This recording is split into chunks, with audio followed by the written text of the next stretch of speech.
श्रीशैले दयाभात्रं दीभत्यादिगुणार्णवं यदीन्द्रप्रवनं वन्दे रम्मजामाधरं मुनिं लक्ष्मीनाथसमारम्भां नादयामुनमद्भयाम् अस्मदाचार्यपर्यन्तां वन्दे गुरुपरम्परां भक्तामृतं विश्वजानूननोधनं सद्वार्तं श्रीषडगोपवाक्मयं सहस्रशाखोपनिषत्समागमं नमाम्यगं द्राविडवेदसागरम्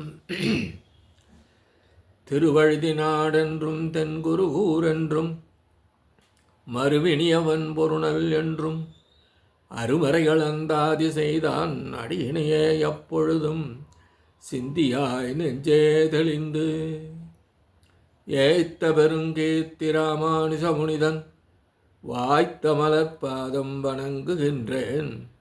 ஆய்த்த பெரும் சீராச் சடகோபன் செந்தமிழ் வேதம் தரிக்கும் பெறாத உள்ளம் பெற. எம்பெருமான் திருவுருளாலே ஆச்சாரியன் அனுக்கிரகத்தாலே கடந்த பல தினங்களாக நம்மாழ்வார் அருளிச் செய்த திருவாய்மொழியை நாம் அனுபவித்து வருகிறோம். இன்றைய தினம் நாம் காண இருப்பது 2ஆம் பத்து 7ஆம் பதிகம் 7ஆம் பாசுரம். திருவிக்கிரமன் செந்தாமரை கண்ணன் எம்மான் என் செங்கனிவாய் உருவில் பொழிந்த வெள்ளிப்பளிங்கு நிறத்தன என்றென்றெண்ணி பரவிப்பணிந்த பல்லூழியூழினின் பாதபங்கயமே மருவித் தொழும் மனவே தந்தாய் வல்லை காணின் வாமணனே.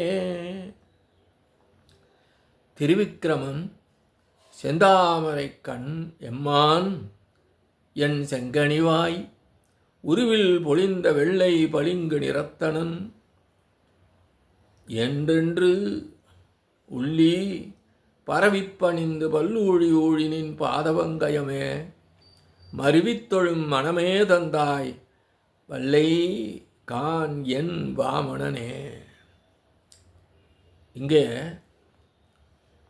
எம்பெருமான் வாமணனாக வந்து நின்று திருவிக்கிரமனாக இந்த உலகங்களை எல்லாம் அளந்தானே, அதை நினைவிற்கொண்டு வாமணன் திருநாமத்திற்காக இந்த பாசுரம் ஆழ்வார் அருளிச் செய்துள்ளார்.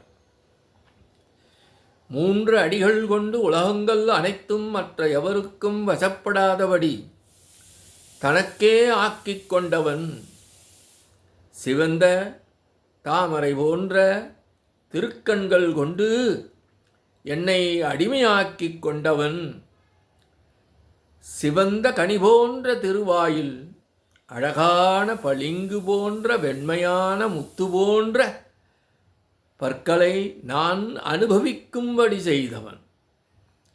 இப்படியாக பலவிதமானவற்றையும் தனித்தனியாக என் நெஞ்சம் கொண்டு அனுபவித்து அந்த அனுபவம் மனதோடு நிற்காமல் வெளியிலும் பரவி அதன் காரணமாக பக்தி நிறைந்தவனாக திருவடிகளில் விழுந்து காலத்துவம் உள்ளவரை உனது தாமரை போன்ற திருவடிகளிலே மற்ற பலன் எதனையும் எதிர்பாராமல் பொருந்தி உனக்கு மட்டுமே அடிமைத்தனம் செய்யும் மனதை நீ எனக்கு தந்தாய் என்கின்றார். எனது வாமனா, நீ எத்தனை சாமர்த்தியம் உள்ளவன் என்று வியந்து ஆழ்வார் அருளிச் செய்துள்ளார். உனது திருக்கல்யாண குணங்களை எப்பொழுதும் எண்ணியபடி இருத்தல் என்பது தொடக்கமாக உன்னை துதித்து வணங்கி நின்று உன்னை அனுபவித்தபடி உள்ளதே தனது பயன் என்று எண்ணும் மனதை நீ எனக்கு தந்தாய் என்கின்றார். திருவிக்கிரமன் 3 அடிகொண்டு அனைத்து லோகங்களையும் தன் திருவடிகளின் கீழ் அடக்கியவன். செந்தாமரை கண்ணெம்மான் தன்னுடைய கிருபை நிறைந்த பார்வை மூலம் என்னை தன் திருவடிகளின் கீழே அடக்கிக் கொண்டவன். என் செங்கனிவாய் மற்ற யாருக்கும் அல்லாமல் தனக்கு மட்டுமே என்னை அடிமையாக்கிய காரணத்தினாலே சிவந்த கனிந்துள்ள உதடுகளின் அழகில் வெளிப்பட்டு மிகவும் தூய்மையான ஸ்படிகம் போன்றுள்ள பற்களுடைய அழகை இங்கே ஆழ்வார் அருளிச் செய்துள்ளார். என்றென்றுள்ளி மற்ற விஷயங்கள் சிறிது நம்மை மயக்க, அதன் காரணமாக அவற்றினை குறித்த நினைவு எப்பொழுதும் இருக்கும். அவற்றின் உண்மைத்தன்மையை உணர்ந்தாலல்லாமல் அவற்றை விட இயலாது. ஆனால் இவனது இந்த புன்முறுவல் மாறாமல் உள்ளதல்லவோ. ஆகவே அவனை எப்பொழுதும் விட இயலாது. பரவிப்பணிந்து என்னை அழைத்து அதன் காரணமாக நான் என்னுடையது என்னும்படியான எல்லாவிதமான பற்றுக்களும் இன்றி திருவடிகளில் விழுந்து இத்தகைய பெரும் பேறு என்பது ஒரு நாள் மட்டும் கிடைத்து அடுத்த நாள் கிட்டாமல் உள்ளது என்று கூற இயலாமல் பல்லூழி ஒவ்வொரு கல்பத்திலும் மிகவும் இனிமையான உனது திருவடிகளை மட்டுமே வேறு எந்தவிதமான பலனையும் எதிர்பாராமல் தொழுதபடி உனது மனதை அளித்தாய் எனக்கு. இவனைத் தவிர உள்ள மற்ற உலக விஷயங்கள் உறுதியற்றவை என்பதாலும் எப்பொழுதும் இன்பம் அளித்தபடி இருப்பதில்லை அந்த விஷயங்கள் என்பதாலும் ஏதேனும் ஒரு உலக விஷயத்தை பிடித்தபடி நிற்க இயலாமல் மனமானது அலைந்தபடி உள்ளதாகும்.